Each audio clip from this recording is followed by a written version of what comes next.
नमस्कार विद्यार्थियों, मैं डॉक्टर अमित सिंह पुनः आपका स्वागत करता हूं उड़ान द फ्लाई के इस यूट्यूब चैनल में। और आज हम लोग बात करेंगे हड़प्पा सभ्यता के धार्मिक जीवन के संदर्भ में।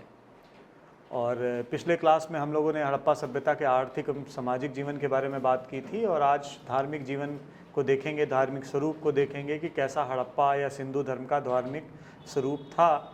इसके संबंध में बात करने से पूर्व ये जानना अति आवश्यक है कि धर्म कैसे आता है, उसकी उत्पत्ति कैसे होती है। अगर हम समान अर्थों में देखें तो धर्म का अर्थ होता है धारण करना। क्या धारण करना? वह प्रवृत्ति जो कि हमें हमारे पूर्वजों और हमारे जो लोग हैं उनके माध्यम से प्राप्त होती है, और उसी को हम एक लंबे समय तक एक लेगेसी के तौर पर कंटिन्यू करते हैं। और एक दौर ऐसा आता है जहाँ पर ये हमारे जीवन का सबसे बहुमूल्य पार्ट बन जाता है। और एक तरीके से हम ये कह सकते हैं कि जैसे हम वस्त्रों को धारण करते हैं, वैसे ही हम उन विचारों को धारण करने लगते हैं, और ये विचार कहीं ना कहीं हमारे एंसेस्टर्स, हमारे पूर्वजों के माध्यम से हमारे अंदर आते हैं, और वही हमारी प्रवृत्तियों के मूल कारण भी बनते हैं। तो ये आए कहाँ से? अगर हम इसके संदर्भ में देखें तो धर्म के बारे में जब हम बात करेंगे तो हम, क्योंकि धर्म एक ऐसी चीज़ है जो मानव समाज की उत्पत्ति के साथ साथ इसका विकास दिखाई पड़ता है। तो मानव समाज की उत्पत्ति कब हुई? मानव समाज की उत्पत्ति तब हुई जब मानव स्थायी रूप से एक समाज, एक परिवेश में रहना शुरू कर देता है, स्थायीकरण आ जाता है, ग्राम बस्तियों का विकास होने लगता है। उस दौर से कहीं ना कहीं मानव समाज में धार्मिक प्रवृत्तियों का प्रारंभ भी दिखाई पड़ने लगता है। लेकिन अगर हम प्रारंभिक धार्मिक स्वरूप या प्रवृत्ति कहाँ से आई, किस दौर में आई, उसको देखें तो हमें जो प्राचीनतम साक्ष्य मिलते हैं, हमें जो प्राचीनतम उदाहरण मिलते हैं, वो प्रागैतिहासिक कालीन संस्कृतियों से मिलते हैं। किस काल से? उच्च पुरापाषाण काल से। मानव जीवन का जो उच्च पुरापाषाण काल का दौर था, वहाँ से हमें मानव के धार्मिक प्रवृत्तियों के संदर्भ में जानकारी प्राप्त होने लगती है। उच्च पुरापाषाण काल से हड्डी की बनी हुई मातृ देवी की एक मूर्ति अपने यहाँ बेलन घाटी से, बेलन नदी घाटी से प्राप्त होती है। और इसके अलावा विश्व के विभिन्न भागों से ऐसे डिपिक्शन, ऐसी चित्रकारी हमें गुफाओं के माध्यम से मिलने लगती है। हमें कुछ न कुछ ऐसे ऑब्जेक्ट्स मिलने लगते हैं जो इस बात की तरफ इशारा करते हैं कि प्रागैतिहासिक काल के उच्च पुरापाषाण काल का जो मानव था, वो उसके अंदर धार्मिक विश्वास की उत्पत्ति होने लगती है। और ऐसा ही हमें सोन नदी घाटी के भी इलाके से मिलता है।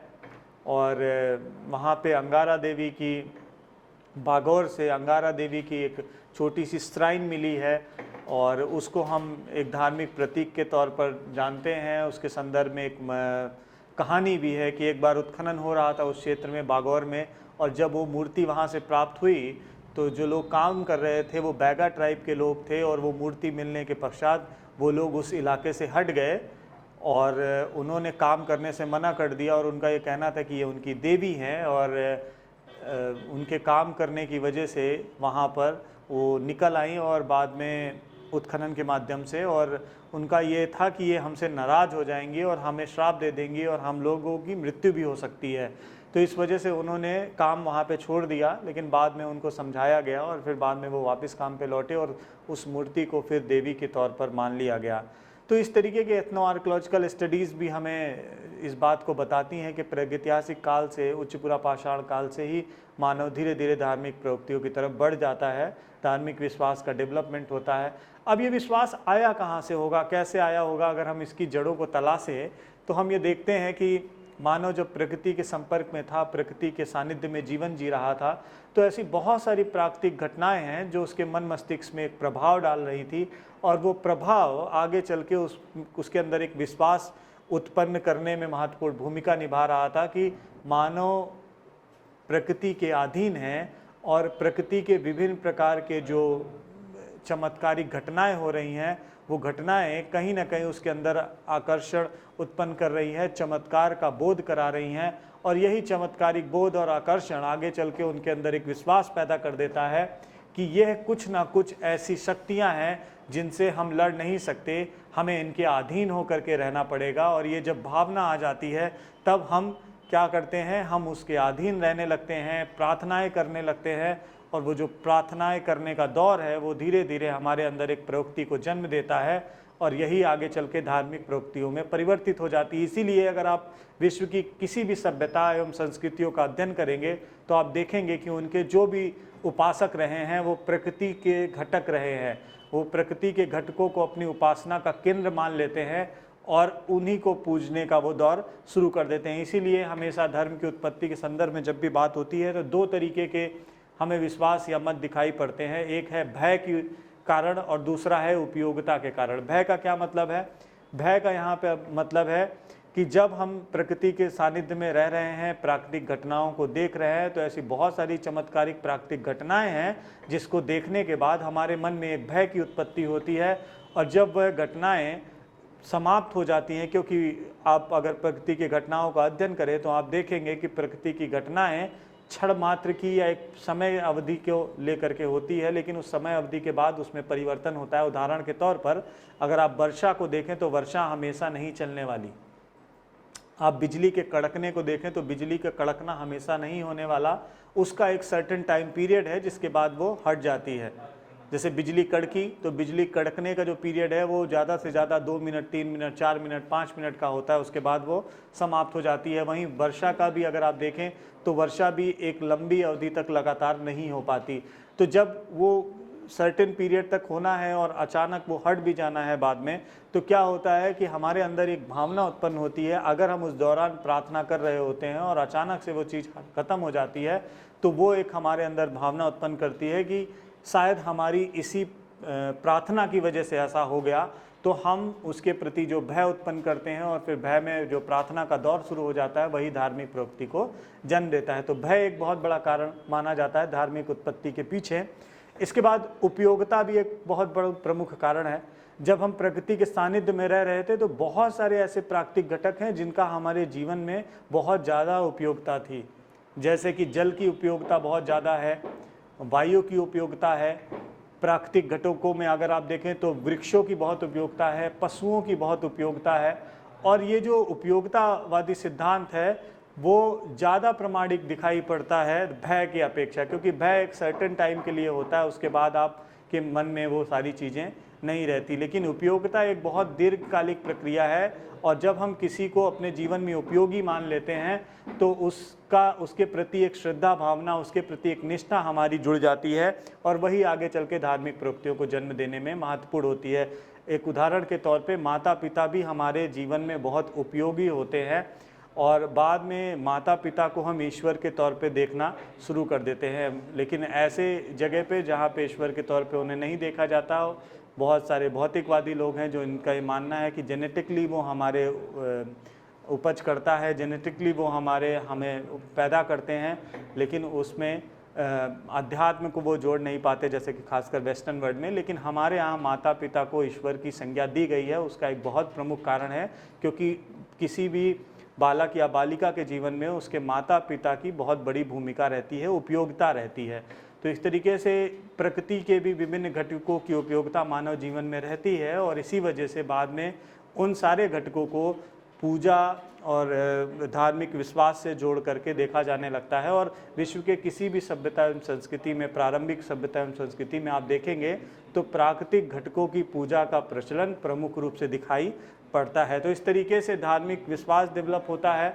जैसा कि मैंने बताया कि उच्च पूरा पाषाण काल से ये विश्वास डेवलप होने लगता है, मध्य पाषाण काल तक आते आते ये और ज़्यादा इसमें विकास होता है, अंत्येष्टि संस्कार इससे जुड़ जाते हैं, धार्मिक कर्मकांड होने लगते हैं। उसके बाद जब हम सभ्यताओं के दौर में नवपाषाण काल में आते हैं तो ये और ज़्यादा विकसित होती है और जब हम सभ्यता में आ जाते हैं, खासकर सिंधु सभ्यता, उस दौर में हम देखते हैं कि ये जो धार्मिक विश्वास की प्रक्रिया है उसमें और ज़्यादा विकास दिखाई पड़ने लगता है। जैसा कि मैंने बताया कि प्रारंभिक धार्मिक जो विश्वास था वो प्रकृति के साथ शुरू होता है, लेकिन एक दौर ऐसा आता है जब प्रकृति से निकल करके व्यक्तिवादी पूजा का प्रचलन भी प्रारंभ हो जाता है। और आज के समाज में आप देखेंगे तो व्यक्तिवादी पूजा का प्रचलन दिन प्रतिदिन बढ़ता जा रहा है। हम लोग ऐसे बहुत सारे बाबाओं को, ऐसे बहुत सारे धार्मिक पुजारियों को अपना पुरोहित मान लेते, अपना मसीहा मान लेते हैं, उनके प्रति हमारा एक आकर्षण हो जाता है। ना सिर्फ धार्मिक बाबाओं बल्कि बहुत सारे मौलानाओं को, बहुत सारे पादरियों को हम अपना एक तरीके से उनके अनुयायी बन जाते हैं, उनके चीज़ों को फॉलो करने लगते हैं, उनके फॉलोअर बन जाते हैं और उनके पीछे पीछे चलने लगते हैं और वही हमारी पूजा का केंद्र हो जाते हैं। लेकिन इसकी शुरुआत कैसे हुई अगर हम उस पर गौर करें तो जब ये समाज का डेवलपमेंट हो रहा था, नवपाषाण काल के दौर में जब ग्रामीण बस्तियों का डेवलपमेंट हो रहा था, वहीं से क्या होता है, धीरे धीरे सरदार व्यवस्था का प्रारंभ भी होता है। क्योंकि गांव का स्वाभाविक सी बात है, जब एक परिधि डेवलप हुई, उसमें लोग रहने लगे, एक समाजीकरण होने लगा, वहाँ पर एक जब समूह बनने लगा तो उस समूह का जो प्रमुख व्यक्ति था वो मुखिया कहलाने लगा। अब जब मुखिया जो कहलाता था, शुरुआत में तो ऐसा कहा जाता है कि जिसकी लाठी उसी की भैंस, अर्थात जो मजबूत होगा, जो शक्तिशाली होगा, उसी को मुखिया बनाया जाता था, जो बुद्धिमान होगा उसी को मुखिया बनाया जाता था। और वह क्या करता था, अपने समाज के लोगों की रक्षा करता था। और ईश्वर का क्या काम है, ईश्वर का भी यही काम है कि वह अपने लोगों की रक्षा करे। जो कॉन्सेप्ट अगर आप धर्म का देखेंगे और किसी ईश्वर के संदर्भ में आप देखेंगे तो वो ईश्वर क्या करता है, लोक कल्याणकारी होना चाहिए और अपने लोगों की रक्षा करना वाला होना चाहिए। तो जो मुखिया था वो उसका काम भी यही था, वो कल्याणकारी था, मतलब अपने समूह के सभी लोगों को समान व्यवहार करने वाला था, उनके लिए लाभप्रद था, उनको वो सारी सुविधाएं मुहैया कराने वाला था, उनके लिए न्याय की व्यवस्था करने वाला था। वो सारे गुण उस मुखिया में हुआ करते थे जिसको वो मुखिया समाज के द्वारा चुना जाता था। और यही मुखिया धीरे धीरे चल करके एक ईश्वर का रूप ले लेता था। अगर आप ग्राम समाजों का अध्ययन करें तो आप देखेंगे हर ग्राम समाज का एक देवता जरूर होता है, एक देवी और एक देवता हर ग्राम समाज का होगा, हर आदिम समाज का होगा, हर उस जनजाति का होगा। और आप जनजातियों में देखें तो देवियों का जो पूजा का प्रचलन है उनको जरूर माना गया है। उसका एक बहुत प्रमुख कारण भी ये है कि आदिम जो भी समाज है वो अपनी नींव, अपनी उत्पत्ति के जो मूल तत्व है उसको पूजा जरूर करते हैं। और जो देवियां हैं वो हमेशा से उत्पत्ति का केंद्र रही हैं, वहीं से उत्पत्ति होती है, उत्सर्जनता वहीं से होती है और ऐसा हमें दिखाई पड़ता है। तो क्या हुआ, धीरे धीरे व्यक्तिवादी पूजा का प्रचलन शुरू हो जाता है। जो पूजा पद्धति कभी प्रकृति के साथ जुड़ी हुई दिखाई पड़ती है, अब यहाँ से जब सरदार व्यवस्था और समाज में एकीकृत करके एक व्यक्ति वहाँ पे बना दिया जाता है समूह का मुखिया, वो मुखिया धीरे धीरे पूजनीय हो जाता है, उनकी पूजा कर दी जाती है, पूजा करनी प्रारंभ कर दी जाती है और यही धीरे धीरे पूजा का केंद्र बनना शुरू हो जाता है और व्यक्तिवादी पूजा का प्रचलन भी शुरू हो जाता है। तो हड़प्पा सभ्यता जो है वहाँ पर हमें इन दोनों तरीके का स्वरूप दिखाई पड़ता है। यहाँ पर हमें प्राकृतिक पूजा के भी घटक दिखाई पड़ते हैं, प्रकृति पूजा भी यहाँ पे हो रही थी। उसका कारण है क्योंकि हड़प्पा का जो समाज था वो जनजातीय समाज था, वहाँ पे बहुत सारी जनजातियाँ इन्वॉल्व थी और साथ ही साथ हड़प्पा के जो समाज था वो धीरे धीरे प्रोग्रेसिव कल्चर को भी दिखा रहा था। जो प्रोग्रेस हो रही थी सोसाइटी में उसका भी एक तरीके से प्रदर्शन कर रहा था। इसी वजह से वहाँ पर आदिम व्यवस्था भी दिखाई पड़ती है और उसके बाद के लेवल की भी व्यवस्था वहाँ पे दिखाई पड़ती है। तो आदिम व्यवस्था में क्या था, मात्र पूजा का प्रचलन, प्रकृति पूजा का प्रचलन, तो वो दोनों व्यवस्था वहाँ दिखाई पड़ती है। लेकिन समाज जब क्लिष्ट होता जाता है, जटिल होता जाता है, तो व्यक्ति पूजा का प्रचलन भी दिखाई पड़ने लगता है और ऐसा ही कुछ हमें सिंधु के नगरों से भी दिखने लगता है, वहाँ पर भी व्यक्ति पूजा प्रारंभ हो जाती है। तो ये रहा धार्मिक स्वरूप जिसके माध्यम से सिंधु सभ्यता के धर्मों की एक तरीके से नींव रखी गई और सिंधु सभ्यता के जो धार्मिक स्वरूप था, जो धार्मिक जीवन था वहाँ के लोगों का, आज भी भारतीय संस्कृति एवं परंपरा में उसके लक्षण हमें दिखाई पड़ते हैं।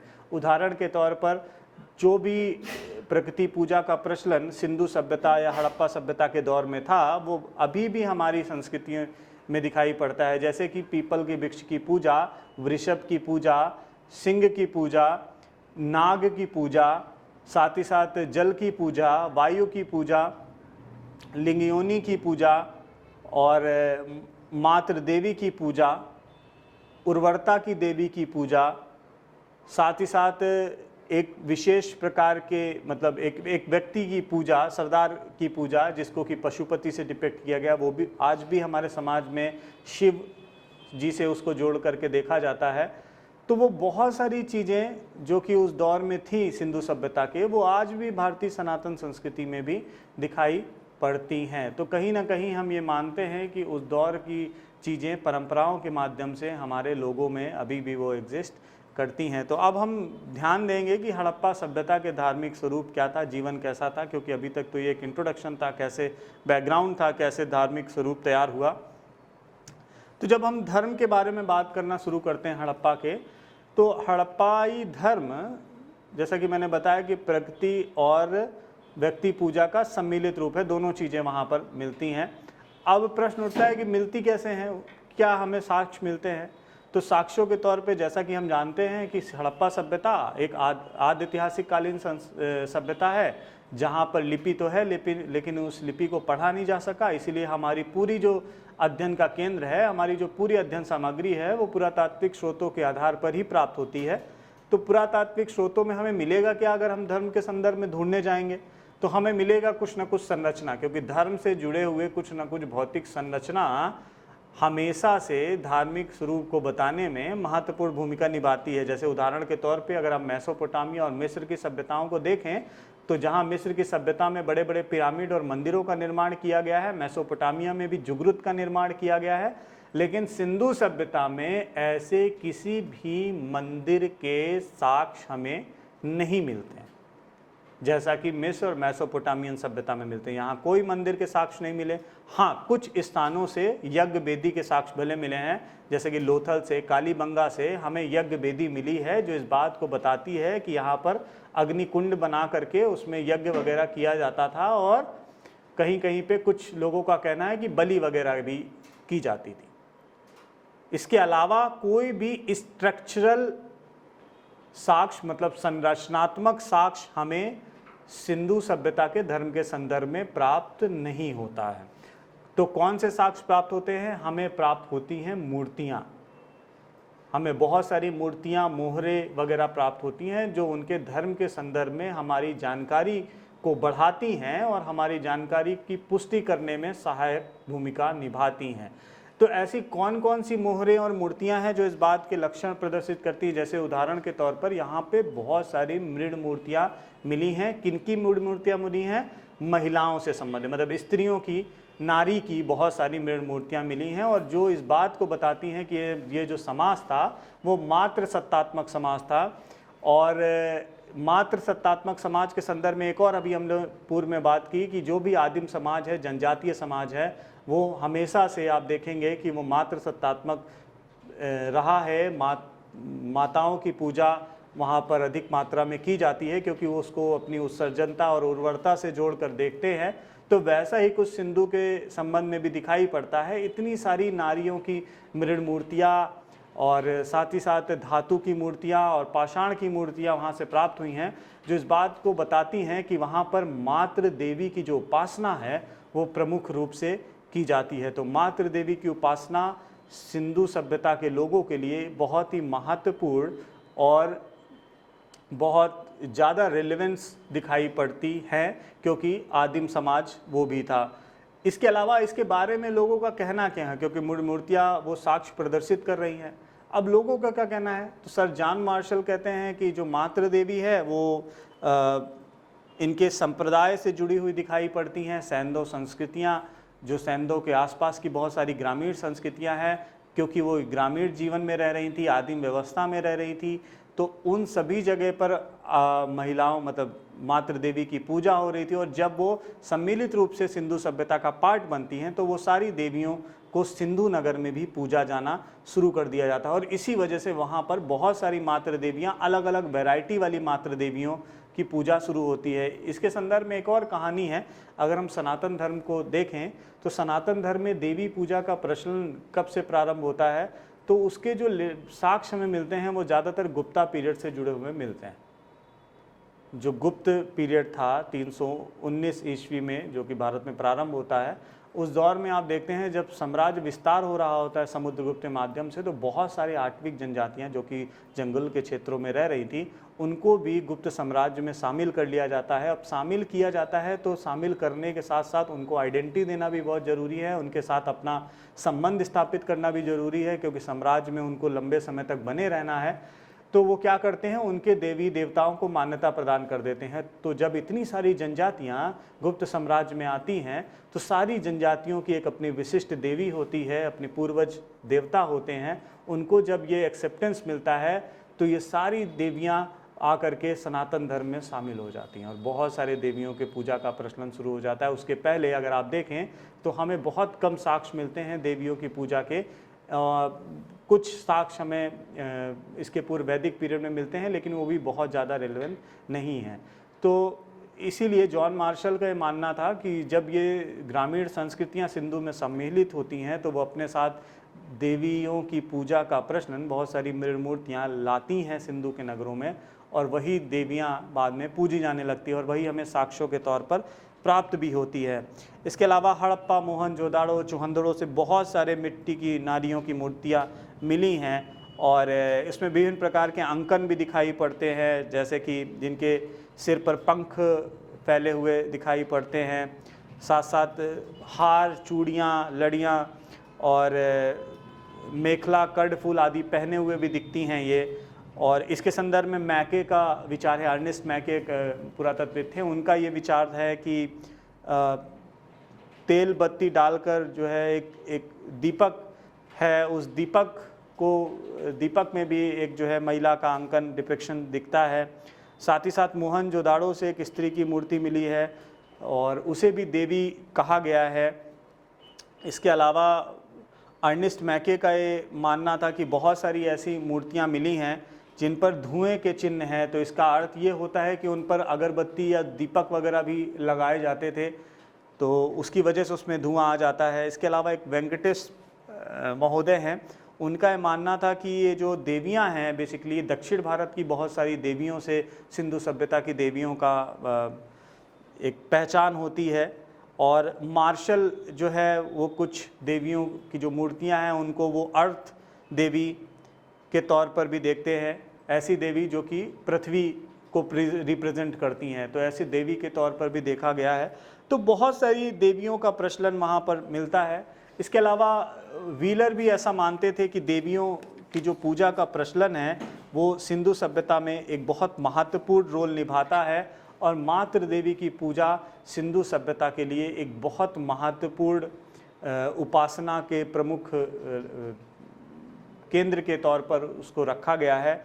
इसके अलावा बहुत सारे उदाहरण हमें भारत के बाहर मेसोपोटामिया में भी, मिस्र में भी और सीरिया में भी, फ़िलिस्तीन में भी, क्रीट में भी मिलते हैं, जहाँ पे बहुत सारी देवियों की पूजा का प्रचलन दिखाई पड़ता है। जहाँ मिस्र में आइसिस हैं, मेसोपोटामिया में भी बहुत सारी देवियाँ हैं, यूनान में और रोम में वीनस हैं, ऐसी बहुत सारी देवी देवताएं दिखाई पड़ती है। भारत में वैदिक पीरियड में भी उषा, आदिति जैसी देवियों की पूजा का प्रचलन दिखाई पड़ता है और इसकी शुरुआत कहीं ना कहीं हमें सैंधव काल से दिखाई पड़ती है भारत में, लेकिन विश्व में जहाँ जहाँ पर भी देवियों की पूजा का प्रचलन है उसके पीछे कहीं ना कहीं वहाँ की जो प्रारंभिक संस्कृतियाँ रही हैं वो महत्वपूर्ण भूमिका निभाती रही हैं। तो आज के लेक्चर के लिए इतना ही। इसके अगले भाग के लिए हम कल मुलाकात करेंगे और कल एक नए विचार के साथ आपको इसके आगे की कहानी बताएंगे कि इसके अलावा कौन कौन से देवी देवताओं को सिंधु सभ्यता के लोग पूजते रहे हैं।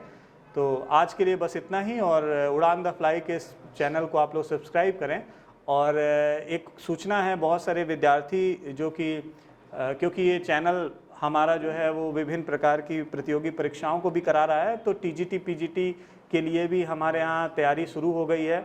जो विद्यार्थी इच्छुक हों वो इस चैनल के साथ जुड़ सकते हैं, ऑनलाइन और ऑफलाइन माध्यम से भी। ऑफलाइन के लिए भी वो यहाँ पर आ सकते हैं और पढ़ाई कर सकते हैं। तो इसके अलावा और भी वीडियोस जो कि आपकी प्रतियोगी तैयारियों के लिए है वो इस चैनल में उपलब्ध हैं और उसको आप ज़्यादा से ज़्यादा देखें। इस चैनल को लाइक करें और हमें देखें, हमें सब्सक्राइब करें और अपने जो विचार हैं वो कमेंट्स के माध्यम से देते रहें ताकि हम एक बेहतर जानकारी के साथ आपके सम्मुख प्रस्तुत हों।